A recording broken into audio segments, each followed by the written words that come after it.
नमस्कार, तुम्ही पाहताय मराठी मंडळी।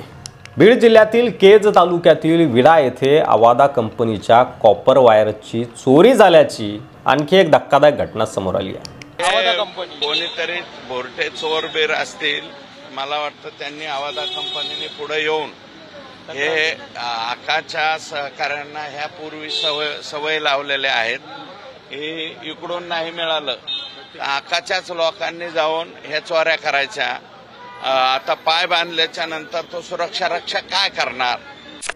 सरपंच संतोष देशमुख हत्या प्रकरण तर तुम्हाला माहीतच आहे, ज्यामुळे संपूर्ण महाराष्ट्र हादरला होता। आता ही चोरीची घटना समोर आली आहे। सुमारे 12 लाख रुपये किंमत असलेल्या कॉपर वायरची चोरी झाली आहे। 2 सुरक्षा रक्षकांना वॉचमनला बांधून ही कॉपर वायरची चोरी करण्यात आली आहे। अभिजित दुनगाव आणि आकाश जाधव या दोन्ही कर्मचाऱ्यांना अज्ञातांकडून दोरीने हातपाय बांधून चोरी करण्यात आली। या प्रकरणी 14 अज्ञातांविरोधात केज पोलीस ठाण्यात गुन्हा दाखल करण्यात आला आहे। अजूनही बघा, या लोकांना डोकी जागेवर नाही येते यांची।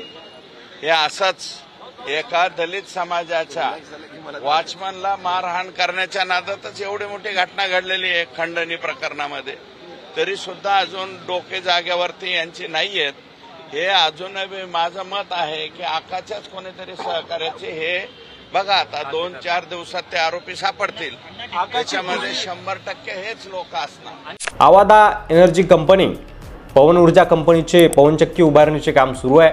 दिनांक 8 एप्रिल रोजी पहाटे सुमारे 2:30 वाजण्याच्या सुमारास ही चोरीची घटना घडल्याची तक्रार समोर आली आहे। परंतु आकानी जे जागोजागी नेमलेले लोक आहेत हे अजून तिथं जिल्ह्यामध्ये आहेत, ते अजून त्रासदायक आहेत। जनरल बदल्यामध्ये जर ते तिथून काढले तरच यातला काही मार्ग निघू शकेल। विडा येथे पवनचक्की उभारणीच्या कामावर काम करीत असलेले सुरक्षा रक्षक झोपलेले असताना अज्ञात चोरट्यांनी सुरक्षा रक्षक अभिजित दुनगाव आणि आकाश जाधव यांना त्यांचीच चादर फाडून त्यांचे हातपाय बांधले।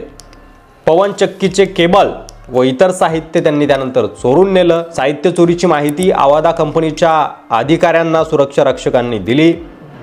त्यानंतर 14 अज्ञात चोरट्यांविरोधात पोलीस केस ठाण्यात गुन्हा देखील दाखल करण्यात आलेला आहे आणि या प्रकरणाचा पुढील तपास आता सुरू आहे। बीड जिल्ह्यामध्ये सातत्यानं नवनवीन घटना समोर येत आहेत। यावर तुम्हाला काय वाटतंय? तुमचं मत कमेंट बॉक्समध्ये लिहायला विसरू नका। व्हिडिओ जर आवडला असेल तर जास्तीत जास्त शेअर करा। मराठी मंडळीवर नवीन असाल, अद्याप सबस्क्राइब केलं नसेल तर सबस्क्राइब करायला अजिबात विसरू नका।